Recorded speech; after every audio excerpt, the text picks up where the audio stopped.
Alrighty, in this video, I want to go ahead and talk about something that's a little countercultural at the moment. See, in the wake of Charlie Kirk's death, we are starting to see lots of politicalization surrounding it.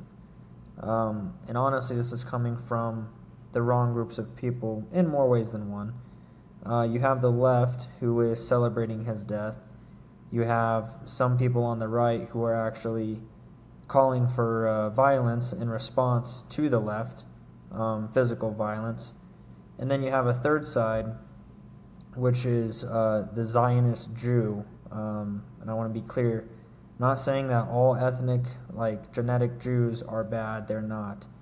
But the ideology of Zionism is very dangerous, and it's going to be the ideology of the Antichrist for when he comes, so we all need to be on watch.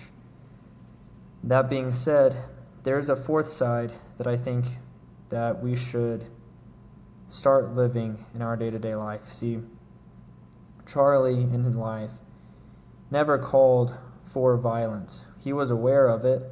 He knew that it was a part of life, but he never called for violence. He was never saying, like we have a lot of people on the right now that are like, oh, these people should be fired. These people should be, their heads should be put on sticks. You have this just crazy desire for physical violence, for physical punishment, capital punishment in a way that's honestly, it's very dark. And what I can tell you is that is not of God. It's not. Physical revenge is not for us to deal with. It's for God to deal with. I would rather, in my life, yield my desire of revenge personally, because I know that whatever God has in store would be greater, and I would have pity on the person who God takes revenge for, for the sake of, for my sake, basically. I think if everybody walked around letting God go ahead and be the one with revenge, I think we would all be a lot more chill around each other. See, I don't think if we respond with physical violence, if we take up arms against the left, we're no better than them. In the same way, if we were even able, I'm very much anti-Zionist. I think that the current state of Israel doesn't really have a right to exist, biblically speaking. They're very much living against God's will, and biblically speaking, when that happens, they yield their right to own the land. Biblically speaking, the land is supposed to go to those who are good stewards of it. Think of it this way. When you had the Garden of Eden, you had Adam and Eve. When they sinned and they fell short, God took them out of the blessing. In the same way, God decided to do round two. He was like, look, I'm going to pick a second land for them. I'm going to give this land to the people under the condition that if they follow me, follow my rules and statutes, then this will be their land to steward, and I will be their God. However, if they do not follow my rules and statutes, then I will pull them from the land, and I will give it to other people who will be good stewards of it. That is why the Jews have been expelled from 109 different countries over the course of history, because they are in this constant cycle of doing God's will and then not doing God's will, and then doing God's will and then not doing God's will. That's why they go back and forth, back and forth. Right now, we're at a period of time where, objectively speaking, they are living a very sinful, ungodly lifestyle. And this is not right. They've yielded their claim to the land as far as the Bible is concerned. They don't deserve it at this point in time. That being said, we're still not supposed to take up arms against the enemy unless God wills it so. And typically, if God wills it so, he'll be pretty direct. He's not going to speak through a zealot that is like, yeah, we got to put their heads on sticks, we got to shoot up this place, we got to shoot up that place, we got to solve this through blood. It's like, no, that is not of God, that is of the devil, and that is coming from a place of just bloodlust, and that will not suffice. You know, violence is never the answer. It never is. Even when Jesus came down 2,000 years ago, everybody was asking for him to do physical violence, right? Or to lead a physical revolt against the Roman Empire to set up an eternal Jewish kingdom forever. And see, I have this looming fear in my head, spiritually. So I wouldn't even say it's in my head as much as it's in my heart and in my soul, that probably what we're going to see in the coming weeks, months, and years is this death of Charlie Kirk, this assassination in broad daylight of Charlie Kirk, which, mind you, it was 100% done by the Zionists. There is no question about it. There is no doubt. I mean, the way that Netanyahu, that bloodthirsty war criminal, the way that he was able to be so on top of that, praying for him right before it, and just so happened that, like, right away, like, as soon as he was shot, he was, like, instantly, tweeting about it. That is too much of a coincidence. He knew it because it was Israeli Mossad that carried out that assassination attempt. Don't kid yourself. That's exactly what happened, and you will see it in the coming days. But I fear what's going to happen is that you're going to have the conservative right, who is so riled up in the case of Charlie's death, that they are going to be emotionally manipulated into a physical war against whoever the government decides to make out as the patsy who killed or supposedly killed Charlie Kirk. Mind you, the real assassin is probably thousands of miles away, tucked away somewhere on a private island or tucked away somewhere in Israel. And none of us are ever going to be the wiser as to who it is, except to know that that's just what happened. If we are going to be given a fall guy, that is what it is. However, with all that disappointment, we must find ourselves rest assured that everything is going to work out the way that God had intended. We must have faith here. We must not take this violence into our own hands. Instead, we must allow God to deal with it in his own way, in his own time. Again, because if we're physically violent, if we try to attack, if we try to get people fired from their jobs, if we try to do anything like that they do to us, we really are no better than them. See, God has called us to something higher.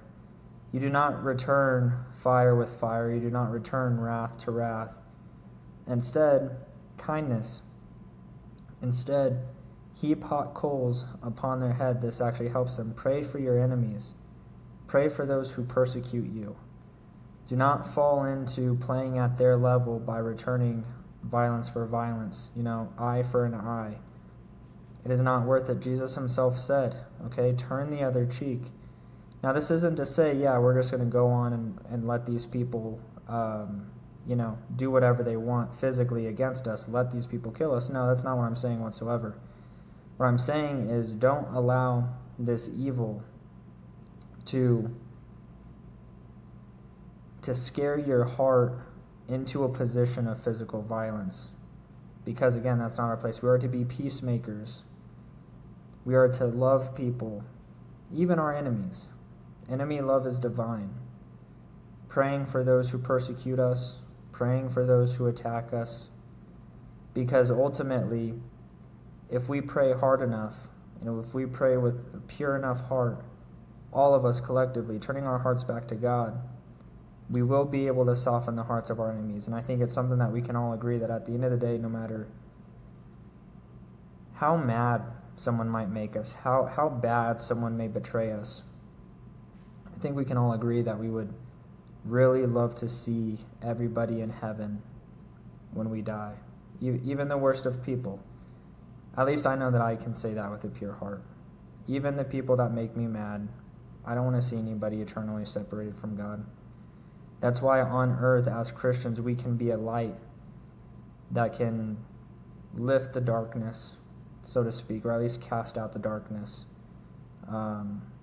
as best as we can, just through how we live, how we show forgiveness, how we show love, how when somebody really tries to rile us up, when someone is looking to get a response out of us, when someone is looking to get us to fall without even recognizing it. Because make no mistake, it doesn't matter how righteous a life you live, if your first response to this whole Charlie Kirk thing is wanting to get physically violent and wanting to go out and hurt somebody on the other side, you're missing the point, and Charlie wouldn't want you to do that.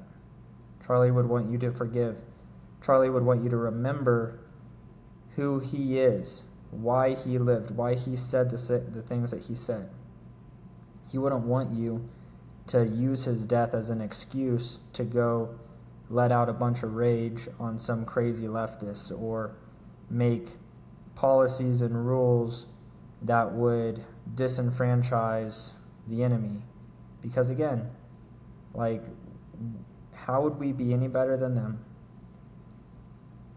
The best way that we can honor Charlie in his death is to love others, to forgive others, to keep preaching the good news of the gospel, to keep preaching what real masculinity is supposed to look like in Christian men. It's not to just fall into, war and plundering and all this stuff of like, oh, well, they owe us this now, they owe us that. No. Keep God at the center of it. What would God want you to do? What would Jesus want you to do? What would Charlie want you to do? Please do not fall into physical violence, because this is only going to serve to add even more credence to the left.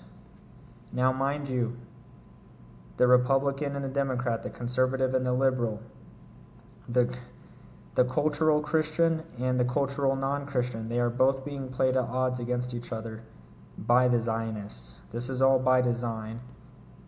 The Zionist Jews are superior. They don't have any national loyalty. Their loyalty all lies within the political state of Israel. Even though they may live amongst the nations, whether they live in Russia, whether they live in America, Canada, Mexico, France, England, Germany, it doesn't matter where they live, they all have a strong sense of national identity. So they almost work without even acknowledging national borders and however they think that they can control the world, because they are obsessed with this inheritance. That's why Jews, you'll find them obsessed with money and materialism and everything like that, because they have been deceived by Satan over the course of time to think that their lot is literally like financial freedom, essentially, in this plane of existence that we're on. But they misunderstand. The kingdom of heaven is not physical. The kingdom of heaven is spiritual. It's within. It's not about blood. It's not about what kind of family you're from or whatever. It's about what's inside your heart. But these Jews, these Zionist Jews, they get everybody else to think that it's just this physical world. They play both sides. They will manipulate the left. They will manipulate the right. They do this time and time again because an enemy divided cannot stand alone, cannot stand united. What I call for you guys to do today is to stand united. Be friends with your neighbor. Be friends with your enemy. Learn to forgive. Learn to unite. Learn to bring the kingdom of heaven spiritually here on earth. I'll see you guys in the next one.